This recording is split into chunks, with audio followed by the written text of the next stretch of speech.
Isang pinagpalang buhay sa ating lahat. Muling magbabahagi tayo ng mga aral na dapat nating matutunan mula po sa mensahe ng buhay. Sabi po ng Kawikaan, Kapitulo 10, talatang 15. Sabi po niya dito, ang kayamanan ng tao ay matibay niyang tanggulan, ngunit ang kahirapan ay kanyang kapuksaan. Verse 14, ang taong matalino'y nag-iimpok ng karunungan, ngunit ang salita ng mangmang nagdadala ng kapahamakan. So mga kapatid, napakahalaga po sa panahon natin ngayon ang meron tayong kayamanan. Dahil lalo na't pataas ng pataas ang presyo ng bilihin. So napakahirap pag wala tayong huhugutin, wala tayong gagastusin. Kaya ang sabi ng Biblia, ang kayamanan ng tao ay matibay niyang tanggulan, ngunit ang kahirapan ay kanyang kapuksaan. So mga kapatid, nangyayari kapag ang isang tao dumating sa kahirapan, ang nangyayari nangungutang. At sa pangungutang na hindi na i-manage ay lalong lumulubog. At lalo na kung malaki ang interest. So maraming nakaranas ng ganyan na yung kahirapan ay kapuksaan. Ang kayamanan ay matibay na tanggulan. Kaya kung meron man tayo, kung ito man ay maliit, ang sabi po ng Bible, dapat nating pagyamanin.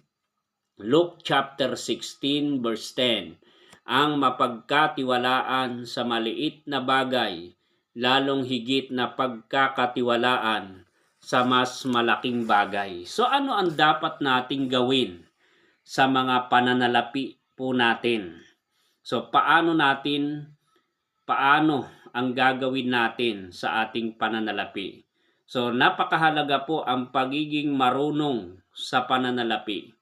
Pang sa ganon, hindi tayo malagay sa kahirapan at kahihiyan. So mga kapatid, napakahalaga po ng karunungang buhat sa Panginoon. Sabi po ng Santiago, Kapitulo 1, talatang 5, kung kulang ng karunungan ang sino man sa inyo, humingi siya sa Diyos sapagkat ang Diyos ay saganang magbigay at hindi nanunumbat. So mga ilang bagay na dapat nating gawin para ang pananalapi natin ay mapagyaman. Okay, number 1, make money. So dapat gagawa tayo ng pera. Lilikha tayo ng pera. Kasi po pag hinahanap ang pera, mapapagod po tayo. So napakahalaga po na nag-iisip din tayo kung paano tayo lilikha ng pera. So may creative mind dapat tayo. Kaya ang unang dapat nating gawin, make money. Hindi po yung mangutang. Kasi pag nangutang tayo, at hindi tayo makakabayad, masisira ang kredibilidad natin. Kaya mainam na tayo po ay huwag mangungutang. So napakahalaga po mga kapatid, dahil marami ng mga nakaranas ng pangungutang na hanggang ngayon hindi na nag-iimikan. Pero shout out, kung tayo ay may mga accountability, isettle po natin. Kaya ang unang dapat nating gawin, so ito po ang tawag dito sa sinishare natin ay 7 wealthy facts. Una, make money.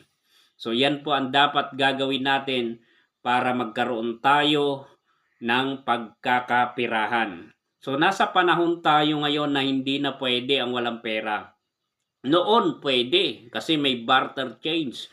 Pero ngayon mga kapatid, hindi na po pwede ang walang pera, lalo na kung may anak ka. Araw-araw hihingi ng baon.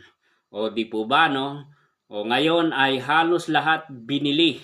So napakahalaga po na isipin natin ang panahong ito. So make money. Pangalawa po, value money. So ang sabi po ng Bible, huwag kayong magmukhang salapi. Yung magmukhang salapi, tingin niya lahat sa katabi niya, puro pera na. Hindi po. Dahil ito ay ipinagkatiwala sa atin ng Diyos. So, value money. Huwag lang sasambahin. So, yon, value money. Okay, pangatlo, budget money. So, yan, napakahalaga po. Isang paraan niya ng discipline po natin. Then, save money. So, dapat nag-iipon po tayo, mga kapatid. Importante yan sa ating buhay. So, nagse-save dapat tayo, mga kapatid. Importante yan. So, dapat may savings tayo. At maganda rin na may tithes po tayo. Pag tumanggap tayo, may tithes tayo. That is 10% of your income. Yung pagbabalik. Kasi yan, may promise dyan ang Diyos. Subukan ninyong gawin to kung hindi ko buksan ang durungawan ng langit at ibuhos sa inyo ang masaganang pagpapala. So, mayroon tayong savings. Yan, napakahalaga niyan. Bago tayo mag-savings, dapat nakapag-tithes muna tayo. Okay, so panglima, handle money. So, dapat marunong tayong humawak ng pananalapi. So, importante yan sa ating buhay. Yan yung right attitude po natin. At isa pa, mag-invest money. Yan, isang paraan yan ng pagpaparami, pagpapalago ng ating pera. Mag-invest tayo ng ating pananalapi. So, dapat may right investment po tayo. At higit sa lahat, dahil kalooban po ng Diyos na tayo maging pagpapala, share money, mga kapatid. So, naniniwala po ako na meron tayo naintindihan. Kaya, daig po natin ang ilan kung tayo marunong sa ating pananalapi. So, napakahalaga niyan, mga kapatid, na dapat nating pagyamanin ang mga bagay na pinagkatiwala sa atin ng Diyos. At siyempre, kung ito'y pinagkatiwala sa atin ng Diyos, dapat may karunungan po tayo. So, yan po si Solomon, nung siya po'y nanalangin sa Diyos, nalugod ang Diyos dahil ang hiniling niya ay karunungan. So, yon. Kaya, kung may karunungan tayo, hindi po mawawala yung kayamanan na ipinagkatiwala sa atin ng Diyos. Pero pag wala tayong taglay na makadiyos na karunungan, pwedeng maglaho ang lahat ng bagay. Kaya may mga nababangkrap, may mga nalulubog, yan. Kaya may mga nawawalan. So, napakahalaga po, mga kapatid, na dapat maging marunong tayo.